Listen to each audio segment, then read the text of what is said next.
Bonjour à tous et bienvenue sur notre deuxième épisode du podcast Manager sans s'épuiser. Déjà Bonjour, le deuxième, Clara. c'est cool. Salut Johan. Un thème un peu particulier, ou en tout cas on va essayer de le découper de façon un peu particulière, c'est qu'avec Johan, on avait envie de faire une série de podcasts sur un thème en particulier qui sont les erreurs en management qu'on rencontre le plus fréquemment. Et donc cette série, ce sera 4 épisodes.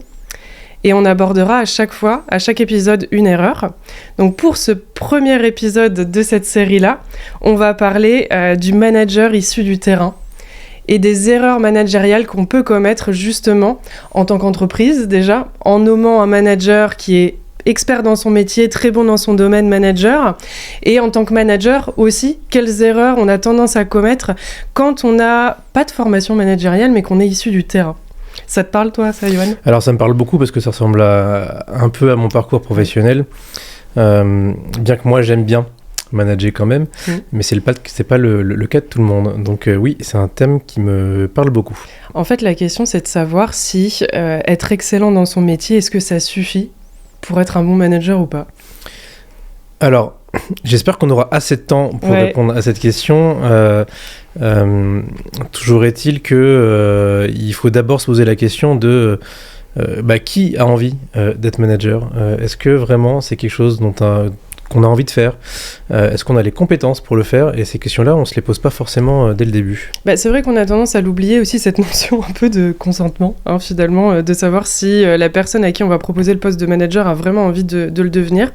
Parce qu'on a aussi cette façon de penser, en France en tout cas, je ne sais pas si dans les autres pays, le système de promotion, on va dire, est un peu le même, mais on a tendance à penser que le management, c'est la suite logique à une évolution en interne dans une entreprise. Et en fait, on considère la promotion toujours comme un échelon à aller chercher au niveau hiérarchique. Oui, alors pour moi, ça commence même avant.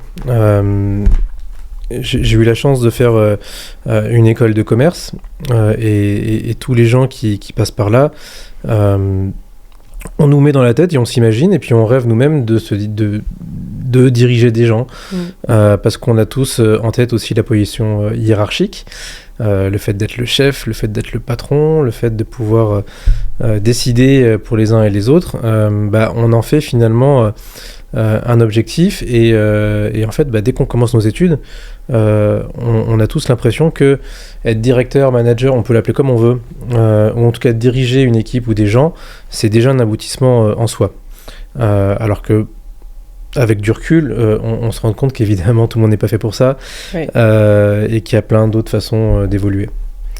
Et justement dans cette façon en fait de rendre toujours l'expert de son métier, ou en tout cas que les entreprises aient envie que ce soit l'expert de son métier qui exerce les fonctions managériales, ça vient d'où ça en fait ? Pourquoi on pense aujourd'hui que l'expert de son métier sera forcément un bon manager ? Nous, on le rencontre souvent, ça, avec nos clients. Quand il y a quand on nous appelle en nous disant qu'il y a du middle management qui va être nommé, ou qu'on va nommer un tel en manager, etc. Quand on demande pourquoi cette personne, on nous répond toujours « c'est le meilleur dans son métier ». Oui. Et toi, pourquoi tu penses qu'en fait les entreprises réfléchissent de cette manière en se disant « il nous faut le meilleur de son métier pour encadrer une équipe ». Alors, il y a plusieurs sujets. Déjà, sur le middle management, on pourrait faire un podcast uniquement sur ce sujet, tellement ce rôle-là est compliqué. Ensuite, en fait, on a une vision qui est assez étriquée de la promotion et de l'évolution. C'est-à-dire qu'on nous met dans la tête très rapidement que pour évoluer, il faut évoluer aussi hiérarchiquement, alors que il y a plein de façons d'évoluer dans une entreprise. On peut changer de poste, il y a l'évolution salariale évidemment, il y a la partie expertise, il y a la formation, enfin il y a beaucoup de choses. Et malheureusement, si on n'évolue pas hiérarchiquement, on peut tomber dans un sentiment d'échec ou de se dire que finalement on grenouille à un certain poste ou qu'on va pas évoluer, alors que c'est pas forcément une mauvaise chose en soi. Il y a aussi autre chose, c'est de se dire que est-ce qu'on est vraiment obligé d'évoluer ? Moi, je pense pas. C'est-à-dire que, mais pour ça, il faut connaître les gens. On vient proposer, on vient sanctionner même positivement un job, quelque chose qui s'est bien passé par une promotion hiérarchique. Tu vas devenir chef des ventes, tu vas devenir chef de service, tu vas voir, ça va être génial. Souvent, c'est là que les problèmes commencent. Alors que peut-être que cette personne n'a jamais émis le souhait d'évoluer. Peut-être qu'elle aime son métier, qu'elle a envie de le garder. Et en fait, c'est très dur bien de comme ça. refuser une promotion. C'est très qu'on dur. Propose. Ouais, c'est très dur, mais c'est très dur de refuser quoi que ce soit en entreprise. Alors, c'est sûr que d'un point de vue sociétal, refuser une promotion, c'est dur. On a envie de l'apprendre, rien que pour remercier la personne qui vous la propose. En soi, on a le droit de refuser. T'as le droit de refuser, mais c'est vrai que quand on te propose de passer manager, généralement, on en parlera après, ça, parce que justement c'est un sujet, mais t'as l'aspect financier aussi qui va derrière, où en fait quand on te propose d'accéder à un poste qui est hiérarchiquement plus élevé que le tien de base, ça inclut généralement une augmentation de salaire. Et c'est pour ça que c'est d'autant plus difficile de refuser ces propositions-là. Et alors qu'on pourrait les refuser pour des bonnes raisons, je me sens pas forcément capable aujourd'hui de manager une équipe, mais c'est compliqué. Après, pourquoi ces entreprises pensent, entre guillemets, que le meilleur technicien sera le meilleur manager? Moi, je pense que déjà, on pense que qui de mieux placé pour accompagner les équipes que celui qui est le meilleur dans son domaine. Moi, je trouve que c'est pas déconnant comme chemin de pensée. Après, je pense que si on veut amener ce sujet-là, de dire que c'est le meilleur technicien qui va manager, alors dans ces cas-là, il faut l'accompagner aussi avec des compétences managériales à acquérir, parce que c'est inné chez personne. Mais c'est pas déconnant de se dire que mon meilleur commercial, je pense que ce sera lui qui va réussir à vraiment insuffler une dynamique positive auprès des équipes et qui va les pousser du coup à être meilleurs commerciaux. Qu'est-ce que t'en penses toi là-dessus, sur le fait que c'est quelque chose qui est commun à beaucoup d'entreprises, de penser que c'est au meilleur qui a la meilleure performance d'être manager? Oui. Alors déjà, je vais revenir sur un point qui est important que tu as dit. Tu as dit c'est inné. C'est pas inné pour tout le monde. Ouais, justement, c'est pas inné. La vérité, c'est que c'est inné pour très peu de personnes, finalement. Tu peux avoir des aptitudes à être bon socialement et à avoir un côté un peu leader en toi, mais il faut le développer, ça. Nous, on le voit dans notre métier, on forme des managers et au final, des gens qui ont les capacités, j'ai envie de dire intrinsèques, finalement, il y en a très peu. La bonne nouvelle, c'est que ça s'apprend. Oui, après, je vais essayer de pas citer de nom pour refroidir personne, mais il suffira de retracer le parcours. Mais, je vais avoir des problèmes. Je vais avoir des problèmes. Dans à peu près toutes les entreprises dans lesquelles je suis passé, toutes, vu que j'ai fait des métiers plutôt à dominante commerciale, le chef des ventes, le directeur des ventes, le patron est quasiment toujours issus du terrain auparavant. Mais ça, c'est bien, pourquoi pas, c'est pas une mauvaise chose. Par contre, ils ont à peu près tous en commun qu'à un moment de leur carrière, c'était les meilleurs commerciaux, et donc ils sont passés chefs des ventes. À mon sens, c'est une erreur. C'est même une erreur qui est assez... qui peut avoir des conséquences assez graves. Un bon commercial, c'est pas forcément un bon manager. Ça, c'est quand on le dit, ça paraît limpide, mais c'est la réalité du terrain. On se rend compte de ça. Ça veut pas dire qu'un bon commercial ne peut pas être un bon manager. Attention, il peut être les deux. Mais souvent, on fait pas attention à cette qualité-là. Et puis, c'est un peu l'attendu, entre guillemets. Quelqu'un qui a performé pendant 1 an, 2 ans sur son poste, il va attendre à un moment donné de monter, et même la hiérarchie va parfois se sentir obligée finalement de lui donner le poste, la promotion, parce que sinon il va partir. On va avoir peur qu'il soit plus là. Il a quand même parfois de l'expérience, la connaissance des clients. Il faudra surtout pas le perdre, donc on va lui donner une promotion. Je pense qu'on va le voir après. On risque beaucoup plus de le perdre en faisant ça, finalement, sans le préparer, qu'en le faisant, finalement, ou qu'en échangeant avec lui pour savoir comment on pourrait évoluer.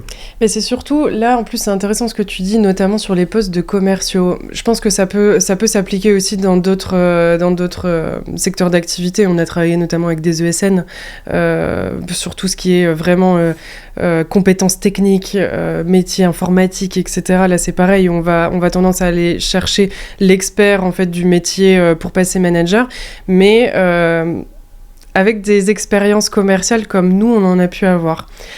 En fait, c'est intéressant parce qu'en plus, on est au mois de février, on est en début d'année, là, au moment où on tourne l'épisode, et c'est un peu le moment aussi des entretiens annuels. Soit ils se terminent, soit on est en plein dedans. Et c'est à ces moments-là où on va annoncer aux gens ce qu'on imagine, aux collaborateurs, ce qu'on imagine pour la suite de leur carrière. Quand on demande justement à ce collaborateur de manager une équipe, le problème, c'est que souvent, parfois, on lui a aussi laissé ses objectifs de vente, en fait, comme si de rien n'était, où on va venir ajouter une casquette supplémentaire à ce collaborateur, mais tout en gardant ses objectifs de chiffre d'affaires à réaliser, ses objectifs de vente à réaliser sur le mois, sur l'année, et on vient appuyer une étiquette supplémentaire en disant « Bon, bah voilà, bravo !» T'es un super commercial, tu fais des super chiffres tous les ans, donc on te récompense, tu deviens manager. Ok, on va certainement augmenter ton salaire tous les mois, mais tes objectifs de vente soit restent les mêmes, soit au contraire continuent à augmenter parce qu'on trouve que ça fait bien qu'un manager ait un objectif plus élevé que celui des membres de son équipe, parce qu'on trouve ça normal que le meilleur de son métier ait l'objectif le plus élevé. C'est pire que ça. C'est terrible. Je me souviens d'une entreprise... vous allez très vite retrouver, parce que toutes les entreprises du secteur fonctionnent de la même façon. C'est encore pire que ça, parce que le chef d'équipe devient un super manager. Tu dis qu'il a une augmentation de salaire. Oui. Dans ce cas-là, c'était même pas une augmentation de salaire, c'était une prime de management. La prime de management, c'est vrai. Tu te rends compte ? Ça veut dire que la gestion d'équipe, ça devient le bonus. Ouais. C'est le petit truc en plus. C'est un objectif, c'est pas une mission. C'est ça. En fait, le commercial devient super commercial. T'as dit qu'il gardait ses objectifs. C'est encore pire, on lui augmente ses objectifs. Ouais. Et en plus de ça, il doit gérer l'équipe. Et pour le remercier, on lui donne une prime de management.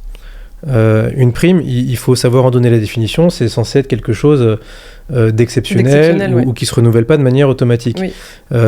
Donc, on a changé son poste, on a changé le regard qu'il avait par rapport aux autres commerciaux, puisque ça devient de facto leur hiérarchique. Par contre, il a ses objectifs à faire qui sont plus élevés qu'avant. Il doit aider en plus ceux qui ne le font pas à les faire. Comment c'est possible de réussir ? Je voudrais pas stigmatiser un secteur plus qu'un autre, parce que ça, on le voit dans vraiment beaucoup de secteurs, pour pas dire presque tous. C'est de se dire, en plus, on est guidé par la peur. Pourquoi on nomme un super commercial manager, en fait ? Parce qu'on a peur qu'il fasse plus de chiffres. Oui. On a peur que si on le sort de son équipe, j'allais dire sa petite équipe, mais c'est péjoratif, donc de son équipe, il fasse plus de chiffres. Mais à mon sens, on se trompe. C'est-à-dire que un manager peut performer. D'ailleurs, on peut tout à fait lui dire, tu as aussi encore le droit de vendre. Oui. Par contre, tu seras peut-être pas objectivé sur tes résultats personnels, parce que ça n'a aucun sens. Ça n'a plus c'est ça. C'est que quand on devient manager, c'est la performance collective qui doit primer. C'est plus la performance individuelle. Et c'est ça qu'on a tendance à oublier. Et c'est pour ça qu'en fait, ces notions de « je te nomme manager, mais tu as quand même ton objectif individuel à devoir suivre », c'est un non-sens. Parce que quand on te nomme manager, tu es censé être là pour accompagner tes équipes et faire en sorte que tes équipes puissent accroître justement leur performance de vente, en fait. Donc, si on vient juxtaposer des objectifs individuels comme ça, alors qu'on te donne une opportunité de gérer du collectif, ça fait que s'affronter. Oui, on va droit vers le conflit. Et encore une fois, je reviens sur cette histoire de prime de management. S'il vous plaît, ne faites jamais ça. C'est terrible parce que, en fait, c'est le truc qui arrive après. S'il a un objectif personnel, c'est humain. On va d'abord penser à réaliser son objectif personnel parce que c'est l'attendu. Moi, mon patron, il va m'attendre sur mes chiffres, donc je fais d'abord mes chiffres. Et puis la prime de management, puisque c'est une prime, elle va venir après. Donc une fois que j'aurai réalisé mes chiffres, je vais pouvoir m'occuper de mon équipe. Donc finalement, c'est les laisser pour compte. Et c'est une belle porte ouverte du coup à la suite. Justement, et ce que je voulais aborder, c'est aussi l'impact sur le manager à qui on va demander de se dédoubler en permanence. Déjà, c'est une sacrée surcharge mentale. Oui, déjà, gérer une équipe, pour tous ceux qui l'ont fait, c'est une charge dure déjà à accepter. Quand on l'a jamais fait avant, passer d'un coup, c'est dur. On pourrait passer du temps à parler ne serait-ce que des émotions, parce que on a le regard de ses collègues qui change. Oui. Je suis passé manager, directeur, mais mes collègues pas forcément. Donc le regard change. Comment gérer cette transition-là aussi, ça c'est intéressant. Oui. Comment gérer cette transition de je passe de collègue à manager direct, de gens potentiellement avec qui je travaille depuis des années et des années. Comment c'est perçu et comment je fais pour changer quand même de casquette, mais pas du tout au tout. Ça c'est quelque chose qu'on doit accompagner encore. Oui, ça s'apprend. C'est une question de posture managériale. Oui. Voilà. Après, une des erreurs qu'on peut faire souvent dans ces cas-là, c'est de penser que le regard des autres ne change pas, alors qu'il change. On l'a vu en formation dernièrement, on nous a demandé comment je fais pour faire accepter ma position de directeur ou de manager auprès des équipes avec qui j'étais collègue. Et souvent, on a la même réponse de se dire, mais tu n'as pas besoin de le faire parce que eux, ils l'ont intégré à la minute où tu as été nommé. Oui.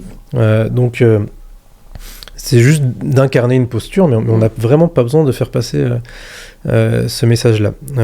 Donc oui, il y a évidemment ce volet-là qui est important. Et je vois aussi où tu veux en venir, c'est que même quand on a encore des objectifs individuels, on peut même rentrer dans des conflits d'intérêts avec les gens qu'on a dans notre équipe. C'est exactement là où je voulais en venir. C'est là où tu veux m'emmener. Ouais, c'est là où je veux t'emmener. C'est justement ce point-là où quand tu as tes propres objectifs, que tu dois manager une équipe qui a ses objectifs, surtout sur des professions, on va dire, commerciales, tu peux avoir tendance à aller ponctionner et à aller gratter dans les chiffres des autres. Et puis d'autres fois où justement tu te dis, bah oui, mais là il y a vraiment un partage entre les deux parce que c'est mon client, enfin c'est mon offre, c'est sa demande, j'en sais rien. Comment on fait pour partager ça en deux ? J'ai pas envie de faire croire à ce membre de mon équipe que je suis là en train d'aller ponctionner son chiffre. C'est aussi une balance qui est hyper difficile à trouver dans ces cas-là, justement, où ton objectif principal, comme tu le disais tout à l'heure, c'est d'aller chercher ton chiffre, mais ton deuxième objectif, c'est que ton équipe fasse du chiffre aussi. C'est pas possible, comme je disais, c'est de la surcharge mentale. C'est comment tu fais ? Est-ce que tu te privilégies toi, ou est-ce que tu vas privilégier ton équipe pour avoir ta prime de management ? Et même avant tout ça, il y a l'ego.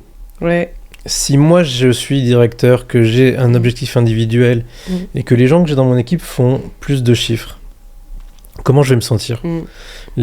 Ça, on peut donner toutes les formations du monde, on se sent pas bien. Non. Mais c'est logique et c'est normal, voilà, parce que on se dit mais attends, ils font mieux que moi. En réalité, c'est normal qu'ils fassent mieux puisque eux ils font que ça. Oui, voilà. Ils ont plus de temps pour le faire. Mais bon, l'ego quand même joue un rôle important et ça fait pas plaisir d'avoir quelqu'un dans son équipe qui fait mieux que soi. En tout cas, quand on est commerciaux en général, on n'aime pas trop. Et après, il y a les conflits d'intérêts, comme tu peux le dire, parce qu'il y a des métiers, comme l'immobilier, on peut le citer, dans lequel il y a des partage de commissions. Oui.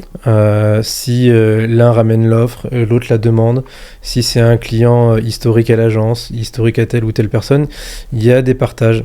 Et ces partages, ils font partie intégrante de la négociation tout au long de l'année. Et ces négociations, on en a l'habitude entre personnes de la même équipe. En général, ça se passe bien. Mais comment on fait quand il faut négocier avec son hiérarchique ? Oui. Ou exprimer le fait qu'on n'est pas d'accord avec ce partage-là avec son manager, alors que c'est avec lui que tu partages, quoi. De toute façon, partager avec son manager, ça peut pas bien se passer. Mais non. Parce que même s'il a raison, il y aura toujours un sentiment de se dire il aura privilégié sa condition à lui, ses objectifs à lui, au détriment des miens. Et justement, quels impacts ça peut avoir sur l'équipe de ce manager-là ? C'est déjà... comme tu dis, un sentiment de concurrence avec ton propre manager, ce qui est pas sain. Non, quand on a le sentiment de s'être fait avoir, pour rester dans des termes polis, par son manager, la relation, elle est rompue à tout jamais. Parce qu'encore une fois, même si... Je dis pas que le directeur ou manager a tort, je dis juste que c'est un sentiment qu'on perçoit, et une fois qu'il est là, on peut plus s'en séparer. Et donc oui, vous allez rompre le lien... de personnes. Le directeur, le manager, il est là pour aider, il est là pour accompagner. Mais quand on est dans une autre relation d'ego, de concurrence, voire même de dire tiens, il a privilégié sa petite personne plutôt que moi, c'est fini. Et au-delà de ça, quand tu as besoin d'aller voir ton manager justement parce que tu es bloqué sur un dossier, tu as une question en particulier, tu as besoin juste qu'ils prennent aussi peut-être pourquoi pas le relais dans la relation avec un client ou ce genre de choses, ça devrait être gratuit.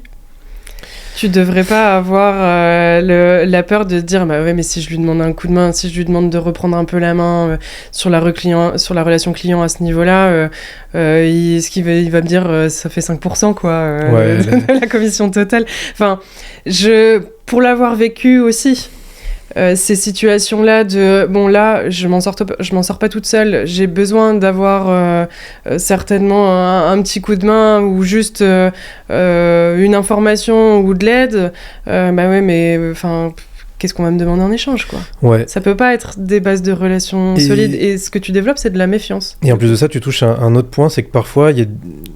Alors, on l'avait pas listé, mais d'autres erreurs qui sont commises, c'est parfois de promouvoir quelqu'un sans forcément avoir un accompagnement salarial qui vient avec. Ça, j'ai vu, je l'ai vécu aussi. Tiens, tu vas passer manager, souvent parce qu'il y a une démission ou quelque chose. Et soit, on verra après pour le salaire. T'inquiète pas, on est en septembre, décembre, c'est dans pas trop longtemps, on négociera, ok. Ou carrément rien, en disant attends, déjà c'est super ce que je te propose de gérer des gens, tu te rends compte, ok. Et effectivement, s'il n'y a pas la revalorisation salariale qui va avec, on va rentrer dans ce type de relation, on va se dire non mais attends, l'autre il va me demander un truc, mais ça me rapporte quoi? Le ça me rapporte quoi, il est terrible quand on gère une équipe quand même. Et pourtant c'est un sentiment légitime quand au lieu d'avoir le salaire de directeur, je reviens toujours à la même chose, à la prime de management. Oui, je comprends que un directeur, qu'un chef d'équipe se dise qu'est-ce que ça me rapporte, c'est normal. Et une prime, il faut le rappeler, elle n'est pas garantie. Non. Elle n'est pas garantie. C'est en fonction, encore une fois, si on estime que tu as rempli tes objectifs ou pas, mais rien n'est garanti dans le fait de recevoir ta prime ou pas à la fin de l'année. Oui, et ça fait même partie des négos de fin d'année, où c'est arrivé, où parfois le manager, on va lui dire tiens, t'as pas fait tous tes résultats, l'équipe elle n'a pas super performé, donc tu n'auras pas ta prime de management. Il a tout gagné. C'est-à-dire qu'il a fait 1 an à gérer des gens, à essayer de les aider, il a fait moins de chiffres parce que forcément des tâches supplémentaires, et en plus de ça, il n'a pas la prime et il de n'a pas sa management. prime à la fin. Aïe. Voilà. Vous pouvez lui dire au revoir à cette personne. Voilà, quels impacts ça peut avoir sur une entreprise, en fait, ce fonctionnement-là.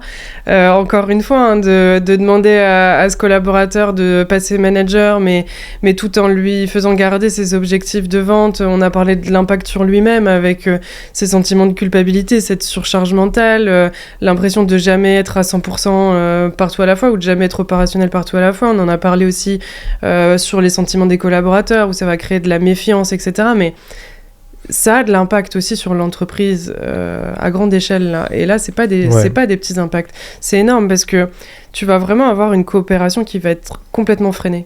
Oui, de toute façon, mais ça vaut pour tout. Si une évolution n'est pas accompagnée d'un accompagnement, d'une explication, d'une formation, ou si elle ne répond pas aussi à un besoin exprimé, et s'il n'est pas exprimé, au moins identifié, je ne dis pas qu'on court à la catastrophe, mais ce sera forcément beaucoup plus compliqué et vous allez vous mettre à risque. Oui. Parce que c'est un changement de métier en fait. Si demain on passe de RH à comptable, sans formation, c'est pas possible. Ben, en réalité, c'est la même chose que de passer de commercial à chef des ventes. Ce sont deux métiers différents. Ouais, et puis encore une fois, l'impact principal pour l'entreprise, c'est qu'à partir du moment où la coopération intra-équipe, elle est freinée, où finalement tu t'en viens à te méfier de ton manager, genre de choses, ça va freiner la performance au global. Ça va freiner la performance de l'équipe au global. Et à partir du moment où tu finis à plus aligné du tout avec ton manager, tu te désalignes aussi à l'entreprise. Et ce que ça peut créer, c'est simplement du turnover en fait. Complètement. Et oui, ça crée du turnover. Et il y a aussi un autre phénomène là qui me vient à l'esprit, c'est que on change pas juste de poste, on change d'état d'esprit. Pour ceux qui l'ont écouté, on a fait un podcast sur le burn-out, et une des choses qu'on s'est dites, c'est que la pression, on se la met soi-même, et elle vient pas forcément de la direction des autres. Et quand on passe directeur, on a l'impression qu'on doit changer, on doit être plus dur, on doit être beaucoup plus aligné avec la direction, et on en arrive à parfois des changements de comportement. Je sais pas si on est dans le thème ou pas, hein, mais je pense que c'est bien d'en parler, des changements de comportement qui nous mettent à risque et qui va justement nous couper des autres parce qu'on aura changé, parce que on sera en recherche d'autorité, alors qu'on est dans le monde des adultes, hein, on cherche pas de l'autorité quand on est un supérieur hiérarchique, mais un peu plus de la crédibilité, oui, du conseil, oui, pas de l'autorité. C'est différent. Mais voilà, donc on peut se mettre soi-même à risque, sans même que ce soit une demande évidemment de la hiérarchie. Je voudrais pas rentrer dans les clichés, mais quand on évolue, oui, le regard change, et son propre regard sur soi-même aussi change. Et quelle solution on pourrait proposer justement pour essayer de mieux arranger en tout cas ce rôle de manager dans des secteurs d'activité qui sont soumis à la pression du chiffre ou du résultat.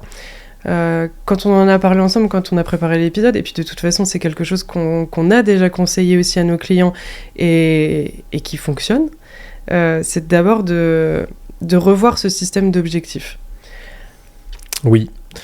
On va revenir, je pense, aussi en amont sur avant l'évolution. Ouais. Mais une fois qu'on y est, oui, effectivement, moi, je prends parti là-dessus, clairement. Je pense que, s'agissant de métiers commerciaux, puisque c'est de ça dont il s'agit, il ne faut plus d'objectifs individuels liés à la performance.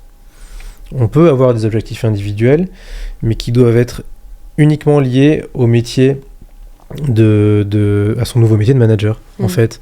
Je dis des choses bateaux, mais est-ce que je réalise mes entretiens annuels? Est-ce que je reçois mes collaborateurs? Est-ce que je les suis?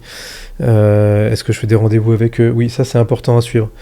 On peut aussi avoir un objectif de performance collective. Aucun problème. Ouais.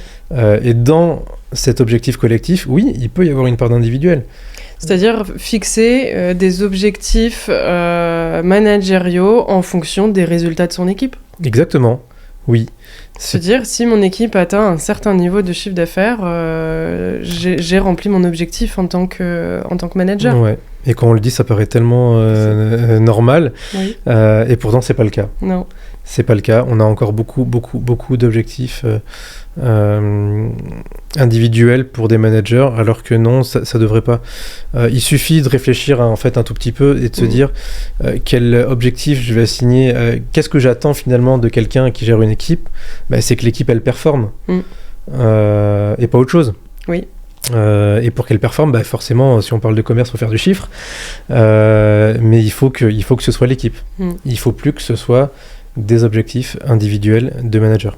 Et moi, il y a aussi un deuxième conseil que je pourrais donner et qui paraît assez simple, hein, mais malheureusement, ce qui n'est pas encore fait aujourd'hui dans la majorité des cas, c'est former vos managers dès l'annonce de la proposition de poste que vous leur faites. Si elle est acceptée, il faut que le manager rentre dans un parcours de formation managériale.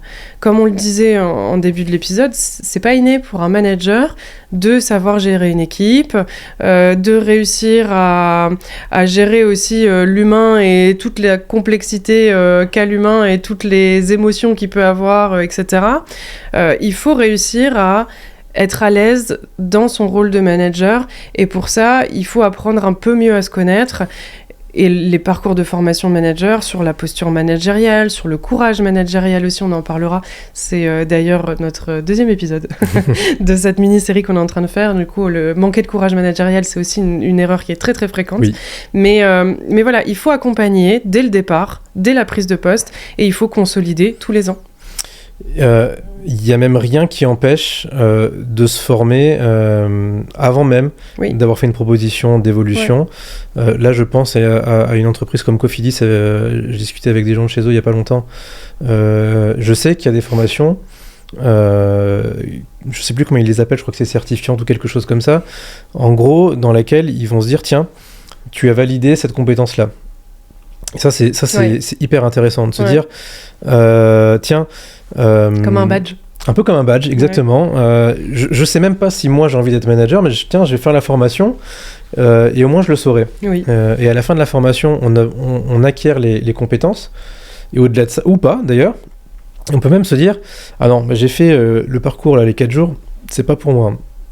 Je vais faire autre chose. Bah oui, c'est censé en fait. C'est aussi donner la possibilité d'aller chercher soi-même des réponses aux questions qu'on se pose, à savoir est-ce que j'ai envie de manager une équipe ou pas, et au moins t'as la réponse à ta question. Exactement. Et j'en viens à un autre conseil qui est pour moi important, c'est n'attendez pas les entretiens annuels pour tester les compétences, pour parler aux collaborateurs, pour savoir ce qu'ils ont envie de faire ou pas. C'est trop tard en fait l'entretien annuel. En plus c'est un moment, on est un peu stressé, on l'a préparé, je vais demander, je vais pas demander. Enfin c'est pas évident. Puis surtout s'il y a un besoin de nommer un manager, faut pas attendre la fin d'année ou l'entretien annuel. Hein, ça, c'est un non-sens. Et pour autant, faut pas céder à la panique. Il faut pas céder à la panique. Faut pas céder à la panique, mais il faut pas non plus se dire on verra bien au mois de janvier, quoi. Ça c'est sûr. Mais on a vu, on a intervenu dans des entreprises où on a nommé des gens dans l'urgence parce qu'il fallait les nommer. Oui. Ça, c'est pas bon non plus. Non. Donc oui, le fait d'en parler en amont, ça permet de se dire, tiens, ok, est-ce que tu aimerais bien faire une formation là-dessus ? Parfois, on ne sait pas, en fait. Je sais pas si ça va me plaire, mais essaye. Essaye en formation, c'est bien. Il y a aussi un dernier conseil qu'on pourrait donner justement sur ces solutions, comment faire en sorte qu'un manager issu du terrain... qu'un manager issu du terrain, comment on pourrait faire pour qu'il soit le plus à l'aise possible aussi, ça va être de ne pas le laisser seul en fait. Et créer une vraie communauté de managers dans son entreprise, c'est hyper important. On l'a vu aussi chez nos clients, quand on a animé des formations managers, on a eu un parcours de formation qui était hyper intéressant parce qu'on avait des nouveaux managers fraîchement nommés qui n'avaient pas d'expérience managériale avant, qu'on est venu mélanger à des managers qui sont déjà en poste depuis 5 ans, 10 ans. Et on est content parce que dans les retours qu'on a eus, c'est que ça a vraiment créé de la solidarité, du lien, et malgré le fait qu'ils soient pas toujours en présentiel ou qu'ils soient pas tous dans la même agence et qu'ils soient un peu répartis un peu partout en France, ils ont réussi à créer ces moments-là de soutien et de solidarité aussi managériale où ils se font suffisamment confiance aussi pour aller chercher de l'aide ou aller chercher des avis sur telle ou telle situation qu'ils sont en train de vivre en tant que manager. Et en fait, cette communauté de managers, elle va être là vraiment comme un peu du mentorat. aussi. Oui. Faut pas hésiter à créer du mentorat dans les entreprises, à créer des référents, créer des liens en fait entre pairs et pas rester seul avec ces difficultés, c'est hyper important. On a parlé des entreprises qui font des choses pas très bien. Il y en a qui le font par contre extrêmement bien. Je voudrais citer Elis, de la blanchisserie industrielle, parce que j'y suis passé et il y a quelque chose qui m'avait marqué, c'est qu'effectivement cet esprit de communauté entre guillemets elle existe. Ils avaient créé des promos de managers et ils avaient appelé ça le top 14, je crois, parce qu'on était 14 et c'est drôle, c'est du rugby, donc voilà, c'était sympa, mais je me souviens de m'être beaucoup moqué de ce truc là au début, alors qu'en fait c'est génial parce que on se voit pas tous les jours, mais tous les trimestres ou 2-3 fois par an pour échanger sur nos problématiques, se former déjà. Alors c'était pas des formateurs externes, c'était des gens qui étaient en interne, mais c'est tout aussi bien. Et on venait échanger sur les pratiques, sur ce qu'on rencontrait au quotidien. Et effectivement, tu as raison, c'est précieux ça. De se dire que je suis pas seul, les problèmes, je les partage. Et l'idée, c'est pas de créer une élite au sein de l'entreprise. C'est pour ça que je me moquais un peu de ça, parce que ça faisait un peu les Top Gun de l'entreprise, quoi. Et du coup, on se moquait un peu de nous quand on rentrait de formation sur les centres. Mais au-delà de ça, je trouve que c'est une très très bonne initiative. Parce que on a le droit de se tromper, on a le droit de se dire tiens comment j'aurais fait différemment et ça c'est encore une fois c'est très très précieux, voilà, et de se confronter à des gens qui se trompent aussi. Merci Johan. De rien. Avec grand plaisir. Je suis contente qu'on ait abordé ce sujet-là, en tout cas comme premier épisode de cette série de podcasts, parce que c'est un sujet que nous on rencontre vraiment tout le temps. C'est des problématiques que nous-mêmes on a vécues tous les deux dans nos expériences passées. Et j'ai noté une phrase pour clôturer ce podcast qui me paraît assez intéressante. C'est que accepter que manager, c'est plus performer seul, mais faire performer les autres. Et je pense que c'est une belle phrase de conclusion par rapport à tout ce qu'on s'est dit là. Et moi, je dirais même performer avec les autres. Avec les autres. Parce que oui, on peut aussi performer en tant que manager. Merci beaucoup. Merci Clara. Vous pourrez retrouver du coup évidemment ce podcast, pareil, sur nos chaînes habituelles, sur Spotify, sur Deezer, sur Apple Podcasts et sur YouTube. On espère que ce premier épisode de cette série vous a plu. N'hésitez pas à laisser des commentaires si vous avez des choses à rajouter, des sujets qu'on n'aurait pas abordés, et à vous abonner à la chaîne et à mettre les 5 petites étoiles peut-être. Merci. Merci.